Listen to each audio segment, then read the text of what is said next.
Эта история произошла в таежных краях. Федор был опытным охотником и знал все местные окрестности. За свою жизнь он добыл много дичи, и мелкой, и крупной. Браконьером Федор не был, всегда соблюдал правила охоты, лишнего не брал, соблюдал сезоны. Конечно, охотником он стал не просто так. Жил в городе, закончил ветеринарный техникум, работал на ферме. Но потом лишился работы, а семью надо было кормить. Так хотя бы мог принести домой мясо. Еще мальчишкой дед научил его обращаться с ружьем. К охоте приучал. Сначала как развлечение, а потом и для жизни пригодилось. Но жену не устраивало, что он постоянно пропадает в лесу, и в конце концов она ушла от Федора. Мужчина оставил ей и сыну Егору квартиру, а сам уехал туда, где было ему лучше всего, в тайгу, жить в дедовском домике. Его всегда тянуло в лес, ведь на протяжении нескольких поколений его предки были знатными охотниками.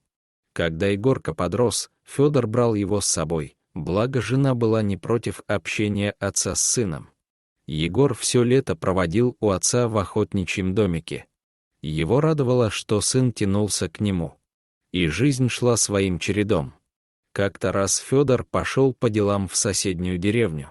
Он пошел там, где обычно ходили люди по протоптанной через реку тропе. Лед вроде крепкий. Федор, идя по дорожке, был внимателен, и вдруг краем глаза заметил, что вдали что-то лежит и шевелится. Федор решил подойти поближе на безопасное расстояние и посмотреть, может, кому-то нужна помощь. И каково же было его удивление, когда он увидел там волка. Хищник почти скрылся в воде, торчала одна голова. Передними лапами он зацепился за край льдины, и глаза у него были уже закрыты. Было видно, что волк уже выбился из сил и смирился со своей участью. Вода вокруг него уже затягивалась тонкой коркой льда. Федор вытащил нож и стал разбивать эту ледяную корку вокруг волка и осторожно вытащил его на поверхность. Федору казалось, что волк уже не живой. Он не подавал никаких признаков жизни. Но Федор, как ветеринар, знал, что можно узнать это по глазам. Он вытащил из кармана фонарик, приподнял пальцами веки у волка и посветил ему в глаза. Зрачки сразу сузились от яркого света. «Значит, жив», — подумал Федор и, взвалив его себе на плечи, отправился быстрым шагом к себе на заимку. С каждым шагом Федору становилось тяжелее идти. Ведь зверь весил где-то 60-70 килограмм, и ноги уже не слушались. Но Федор и не думал бросить волка. Одно дело охота, а другое дело, когда зверь попал в беду. С этими мыслями Федор, медленно передвигая ногами, добрел до своего домика. Уложил волка поближе к печке, накрыл его старым одеялом, а сам переоделся, чтобы не заболеть, ведь Федор сам насквозь промок. Теперь волка надо было как-то разогреть, восстановить его кровообращение. Федор налил банки горячей воды и поставил их к каждой лапе зверя, прикрыв одеялом всего волка. А через какое-то время волк уже заметно задышал. Федор устал и хотел спать. Но старался не уснуть, подумав, а если волк проснется и встанет? Что будет? Это ведь хищный зверь. Но согревшись, Федор все равно задремал.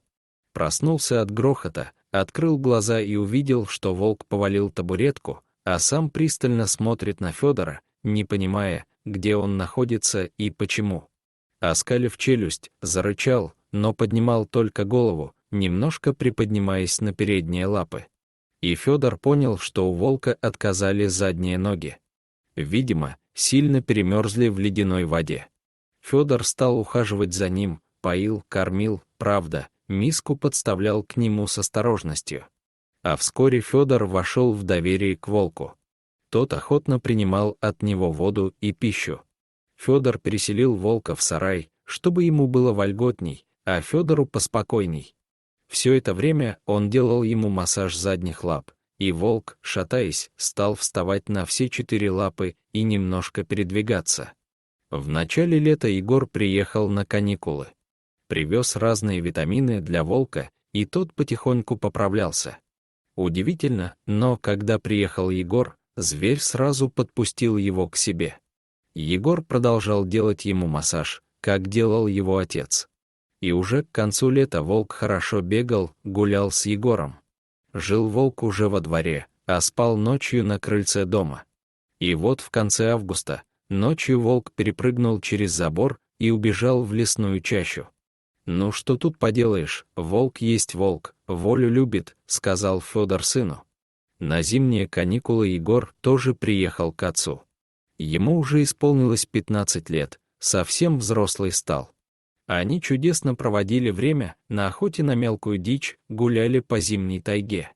В один из дней Федор послал сына в деревню, в магазин, закупить кое-какие продукты, но предупредил Егора, чтобы он шел по мосту туда и обратно.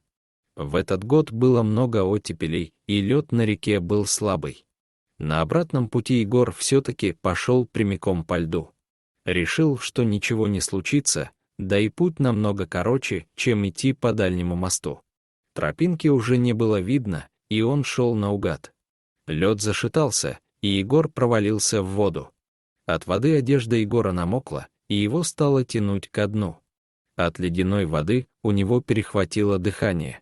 Хватаясь за лед руками, он хотел выбраться, но льдинки откалывались. Все его попытки выбраться были безнадежны. Он очень испугался и запаниковал, не зная, что делать дальше. И вдруг Егор увидел, что к нему приближается серый зверь, так они с отцом называли того волка. Он обрадовался, у него была надежда на спасение. Волк моментально схватил его за шиворот и вытянул из воды. Егор понимал, что нужно быстро бежать до дома, иначе замерзнет. И он помчался, что было сил. А волк бежал за ним, сопровождая его до самого порога дома. Федор, увидев мокрого сына, сразу все понял и посмотрел на волка одобрительным, благодарственным взглядом. Волк в ответ посмотрел на них обоих и тут же убежал в лесную чащу. Больше они его не видели. Вот такая удивительная история. Дорогие зрители, если вам понравилось это видео, то ставьте лайк и подписывайтесь на наш канал. До свидания.